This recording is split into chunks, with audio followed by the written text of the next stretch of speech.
बिस्मिल्लाहिर्रहमानिर्रहीम अस्सलामुअलैकुम। हमारे चैनल में खुश आमदीद। अम्मा मेरा इस शख्स के साथ बिल्कुल भी गुजारा नहीं है, हर वक्त हाथ उठाता रहता है, ज़रा सी बात नहीं होती कि खींच के थप्पड़ मुंह पे मार देता है। फिर से वही बातें। मैं तो अपनी नंद की वजह से तंग आ चुकी थी। भाइयों की एक ही बहन थी, इसीलिए इसे सर पर चढ़ा रखा था।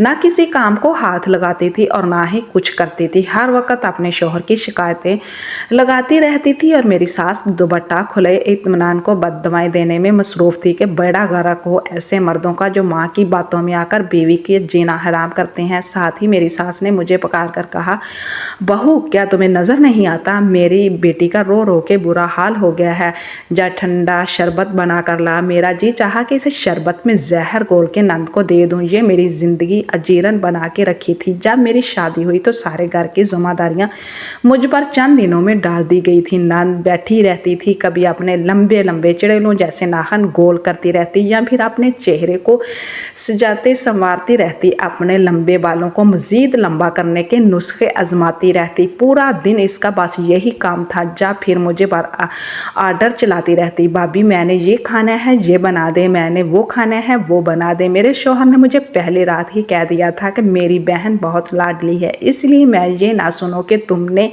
इसके साथ कोई भी झगड़ा किया है, जो वो कहे बस वो कर देना। एक ही तो बहन है मेरी, एक बहन नहीं थी, वो आफत थी। जब दिखती तो तीनों भाई घर में अपने अपने कामों से वापस लौटते हैं, फटाफट से किचन में जाकर दो चार प्लेटें धोकर अपने कपड़े भी धोकर बाहर आ जाती। देखने वाले को लगता कि जैसे इसने ढेरों सारे बर्तन धोए हों और यूं आकर सोफे पर बैठती जैसे बेचारी ने ना जाने कितना काम किया हो। बाकी मेरी सास करने लगती, मेरी बच्ची थक गई है इतने बर्तन धो के, तोबा तोबा पूरा सिंक भरा था। जी सुनते ही मेरा शौहर मुझे घूरने लगता। मैंने अपने शौहर अपनी बहन भाइयों में सबसे बड़ा था, वो देवर छोटे थे। एक दुबई जाने की तैयारी में था और दूसरा भी यही कहता था कि बैरून मुल्क में ही नौकरी करूँगा। यानी कि सास और नंद ने मेरे सर पर ही हमेशा बैठे रहना था।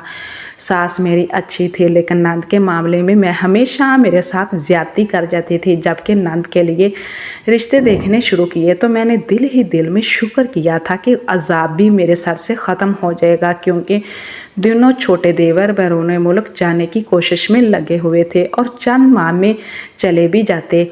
बस मसला सारा मेरी नंद का था। जब इसके रिश्तों को संजीदगी से देखना शुरू किया तो मेरी नंद ने तो एक तमाशा सा लगा रखा था। जब भी कोई रिश्ता आता तो वो इनकार कर देती, इनमें नुक्स निकालने लगती। हालांकि मेरी नंद बहुत ज़्यादा खूबसूरत और हसीन ना थी, लेकिन नखरेबाज बहुत थी। रिश्ते में ऐसे अजीब नज़र आता था। चंद माह की तंग व दूध के बाद एक रिश्ता ऐसा आया जिस पर नंद राज़ी थी, क्योंकि वो लड़का काफ़ी हैंडसम था लेकिन ज़्यादा दौलतमंद ना था। शायद मेरी नंद हुस्न परस्त थी, इसीलिए मान गई। अल्लाह अल्लाह करके मेरी नंद की शादी हुई थी। दोनों देवर भी बैरून मुल्क जा चुके थे। मैं बेहद खुश थी कि जैसे पूरे घर पर मेरा राज हो चुका हो।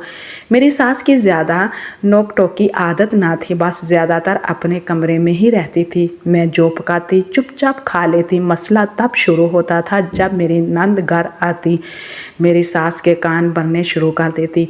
जितने दिन मेके में रहती मेरी जान सूली भी अटकी रहती। कभी कहती, अम्मी आप तो पहले से कमज़ोर हो गई हैं, क्या भाभी आपका ख्याल नहीं रखती? हाँ भाई, इन्हें क्या परवाह, सास को कौन पूछता है। अगर घर में बेटी ही ना रहे तो माँ का यही हाल होता है।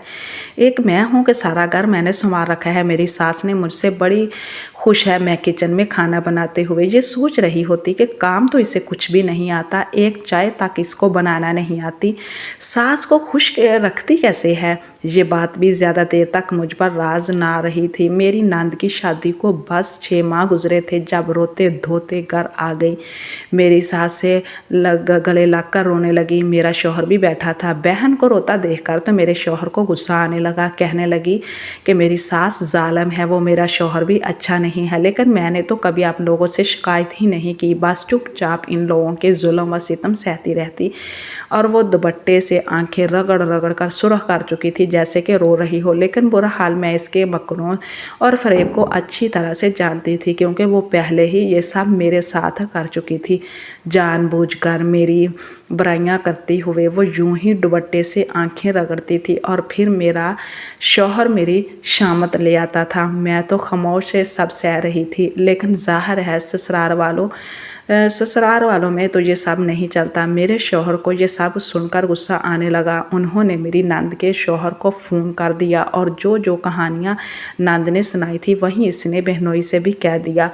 वो तो आग बगोला हो गया, कहने लगा मैं खुद आऊँगा फिर बात करूँगा। अगले ही रोज़ मेरी नंदोई भी घर आ गया था। कहने लगा तुम्हारी बहन को एक गिलास शरबत तक बनाना नहीं आता। इस लड़की ने तो हमारी ज़िंदगी हराम कर रखी है। जब से आई है हर एक से लड़ती झगड़ती रहती है और मेरी माँ को तो कुछ समझती ही नहीं। लेकिन मेरे शौहर और सास को इस नौजवान की सब बातें झूठी लग रही थी और बहन के होते हुए आंसू ही सच्चे लग रहे थे। वो कहने लगी ये शख्स झूठ बोल रहा है। बहरहाल लड़ाई झगड़े बढ़ने लगा और इतना बढ़ गया कि इस शख्स ने मेरी नंद को तलाक दे दी। मेरी सास इस दिन बहुत रोई थी, दामन फैला कर इस नौजवान को बददुआएं देने लगी कि इसने मेरी बच्ची की ज़िंदगी बर्बाद कर दी। इस पर झूठे इल्ज़ाम लगाए। बहरहाल मेरे सर पर तो मेरी नंद का अज़ाब फिर से मुसल्लत हो चुका था। ज़रा सी बात पर वो मुझसे लड़ने झगड़ने लगती। जब मैं आगे से जवाब देती तो कहती हाँ अब मैं इस घर पर बोझ बनकर आ गई हूँ, इसीलिए तुम्हारी भी ज़बान चलने लगी है। और फिर तो मेरा शौहर मुझ पर चलाने लगता कि तुम मेरी दुखी बहन को और तकलीफ़ दे रही हो। अगर तुम्हें ज़्यादा ही तकलीफ़ है तुम्हें भी तलाक दे देता हूँ। ये सुनकर मैं चुप हो जाती, लेकिन मेरी बर्दाश्त की भी एक हद थी। एक बार मैं किचन में जाने लगी तो मैंने खुद देखा कि वो मेरी पके हुए खाने में मेरी नंद नमक डाल रही है ताकि नमक तेज़ हो और मेरा शौहर मुझ पर चलाना शुरू कर दे। मैंने वहीं पीछे से जाकर इसका हाथ पकड़ लिया। वो बुरी तरह से घबरा गई। मैंने कहा ये तुम क्या कर रही हो? जानबूझकर तुम नमक तेज़ कर रही हो ताकि तुम्हारा भाई आकर मुझ पर चलाना शुरू हो जाए। अपना घर तो तुम बसा नहीं सकी, मेरे बसे बसाए घर को क्यों ख़राब कर रही हो? मेरी बुलंद लहजे को सुनकर मेरी सास भी किचन में आ गई। मैंने अपनी नंद का हाथ पकड़ा हुआ था, जैसे हाथ में नमक का चम्मच था और दूसरे हाथ में नमक की शीशी। आइन इसी वक्त मैं दरवाज़ा खोलकर मेरा शौहर अंदर आ गया। शौहर और भैंस की आवाज़ सुनकर किचन में आया तो देखकर दंग सा रह गया था। मैंने कहा ये देखें अपनी बहन को, यूँ मेरे खानों में नमक तेज़ करती है और अब मुझ पर चलाती है। मेरी नंद रोने लगी, कहने लगी ये झूठ बोल रही है, मुझ पर इल्ज़ाम लगा रही है ताकि मैं आपकी नज़र में मेरी हमीयत गिर जाए। अब आप मुझे धक्के मार के घर से निकाल दें। भाभी ने मुझे खुद ही तो कहा था कि सालन में नमक कम है तो डाल दो। जैसे ही मैं नमक डालने लगी तो उन्होंने मेरा हाथ पकड़ लिया और मुझ पर चिल्लाने लगी। ये कहकर वो रोने लगी। मैं तो इसे देखकर दंग सी रह गई थी कि कितने ड्रामेबाज है वो लड़की, ज़रा शर्मो हया नहीं थी। मैंने कहा ये झूठ बोल रही है, मैं सच कह रही हूँ। मैं तो अपने कमरे से किचन में आई थी, मैंने इसे नमक डालते हुए देखा है। मेरी बात अभी मुंह में ही थी कि जब ज़ोरदार थप्पड़ मेरे शौहर ने मेरे मुंह पर मार दिया। कहने लगे तुम्हें शर्म नहीं आती? मेरी मजलूम बहन अगर अपने मेके यूं बर्बाद होकर बैठ गई है तो तुम इन हथकंडों पर उतर आई हो। उन्होंने मुझे बाजू से पकड़ा और धक्के देकर घर से निकालने लगे। कहने लगे निकलो यहाँ से बाहर, तुम्हें तलाकनामा तुम्हारे घर भिजवा दूंगा। ये सुनना था कि मेरी सास ने मेरे शौहर का हाथ पकड़ लिया। कहने लगी खबरदार, जो तुमने तलाक का नाम भी लिया था, जो काम तुम्हारे बहनोई ने किया है वह तुम्हें हरगिज़ नहीं करूँगी। ठीक है इनकी गलती है, इन्हें दोगे। मेरी सास शायद थोड़ी सी इंसानियत थी जो वो दिखा रही थी। इसने मुझसे कहा कि तुम खाना बनाकर आज के बाद मुझे चखाओगे, इसके बाद अगर नमक तेज़ हुआ तो मैं अपनी बेटी को भी नहीं छोड़ूंगी।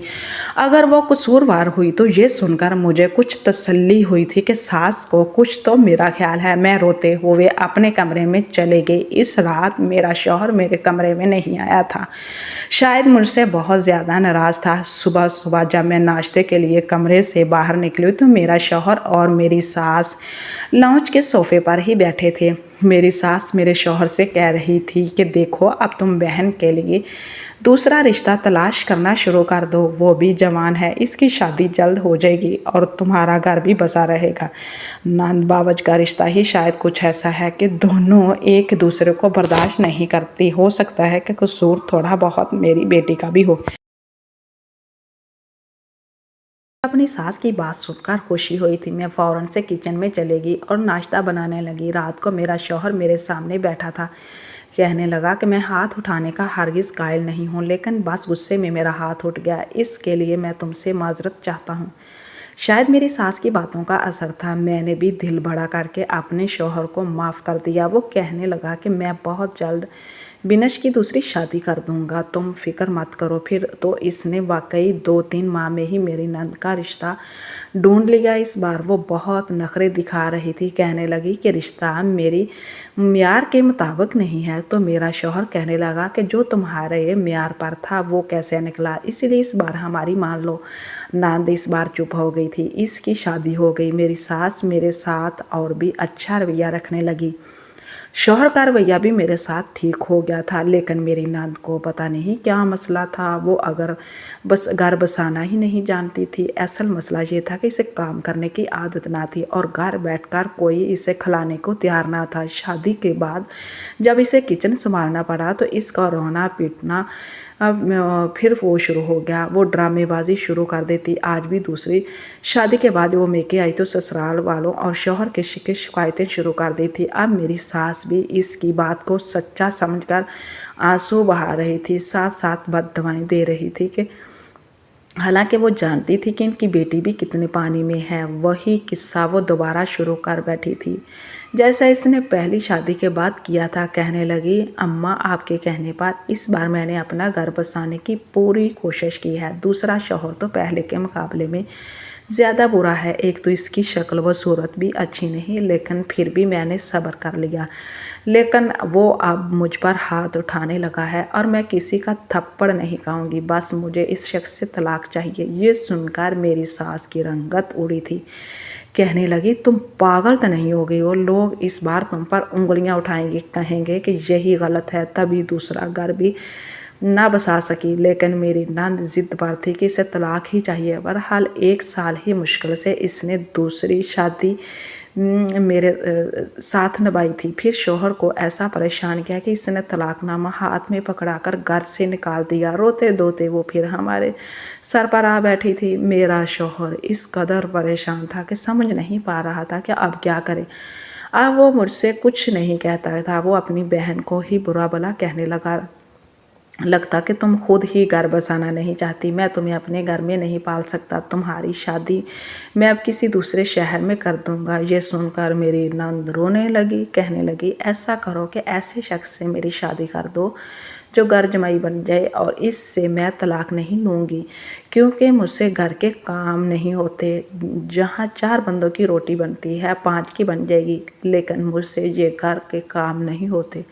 इसके मुँह से सच सुनकर मेरा शौहर अपना सर पकड़कर बैठ गया था। बहरहाल इसने ऐसा रिश्ता ढूंढ लिया जिसके माँ बाप और आगे पीछे कोई ना था और वो घर जमाई बनने के लिए तैयार था। इसका कहना था कि वो शादी इतनी जल्द नहीं कर सकता, इससे थोड़ा वक्त चाहिए। इन्हीं दिनों मेरी नंद की तबीयत ख़राब रहने लगी थी। मैंने इसे डॉक्टर के पास ले जाने के लिए कहा तो इसने इनकार कर दिया। मैं यूं ही दिन गुजरने लगे। मेरी नंद पहली शादी के बाद पहले से मोटी हो चुकी थी और दूसरी शादी और तलाक के बाद वो भी अच्छी खासी मोटी हो चुकी थी। इसीलिए इसके हामला होने का किसी को भी पता न चल सका। चंद माह बाद जब मेरी नंद की शादी कर दी तो मैं ही इसको इसके कमरे में बैठाने गई, लेकिन वो कहने लगी कि इसके पेट में दर्द हो रहा है। मैंने कहा कि चलो तुम्हें डॉक्टर के पास ले जाते हैं, तो कहने लगी नहीं। फिर इसने मुझसे सच बताया, जिसको सुनकर मैं हैरान हो गई कि वो हामला थी और इस बात का इल्म इसे बस चंद दिन पहले हुआ है। वो इसके 9 माह पूरे हो चुके हैं। ये सुनकर तो मेरे होश उड़ गए थे। वो मेरे सामने हाथ जोड़ने लगी, कहने लगी कि खुदा के लिए मेरी मदद करो। मैंने कहा कि मैं तुम्हारी क्या मदद कर सकती हूँ, तुमने काम ही ऐसा किया है। मेरा तो दिमाग चकरा कर रह गया था। दरवाजे पर दस्तक शुरू हो गई। वो कहने लगी कि मैं बेड के नीचे छुप जाती हूँ, तुम चादर पूरी मुंह तक ओढ़कर लेट जाओ ताकि इसे लगे कि मैं सो चुकी हूँ। फिर सुबह इस मसले का कोई हल निकाल लेंगे। मैं इस वक्त बेहद परेशान थी। नंद मेरे सामने रोए जा रही थी, इसीलिए मैंने इसके बात मान ली और फ़ौरन से चादर ओढ़कर बेड पर लेट गई। कमरे का दरवाज़ा खुला और कोई शख्स अंदर आया। मेरा दिल ज़ोर ज़ोर से धड़क रहा था। अचानक से मुझे ये ख्याल आया कि कहीं नंद की चाल ही ना हो, क्योंकि अब तक वो मुझसे ऐसी ही चालें चलती आ रही थी। हो सकता है वो मुझे अब बदनाम करने की कोशिश कर रही हो। ये सोचना था कि मैं फ़ौरन से उठ के बैठ गई। सामने इसका शौहर था। मुझे देखकर ये तब ही चौंका था। कहने लगा, आप यहाँ मेरे कमरे में? मैंने कहा कि हाँ, मैं अपनी नंद को छोड़ने आई थी, लेकिन ना जाने वो कहाँ चली गई। अब मेरे सर में दर्द था। शाम को सर दर्द और नींद की गोली खाई थी, इसीलिए चकरा कर गिर गई। लेकिन अच्छा है कि वक्त पर मुझे होश आ गई। ये कहकर मैं कमरे से बाहर निकल गई। इस बार मैं नंद के झांसे में नहीं आई थी। वो कोई हामला ना थी, सिर्फ मुझे फंसाना चाहती थी और मेरा घर बर्बाद करना चाहती थी। वो शादी करना ही नहीं चाहती थी। इससे था कि बस मैं घर में बैठूं और पकी पकाई खाऊं। जब इस बात का राज मेरे शौहर के सामने खुल गया था तो उन्होंने अपनी बहन को खूब डांटा और कहा कि इस बार अगर तुम अपने घर नहीं बसाया तो वो इसे घर से निकाल देंगे, किसी दारुल में छोड़ आएंगे। फिर जाकर वो कुछ सुधरी थी। प्लीज़ हमारे चैनल को सब्सक्राइब करें ताकि आपको अच्छी वीडियो सुनने को मिले। अल्लाह हाफिज़।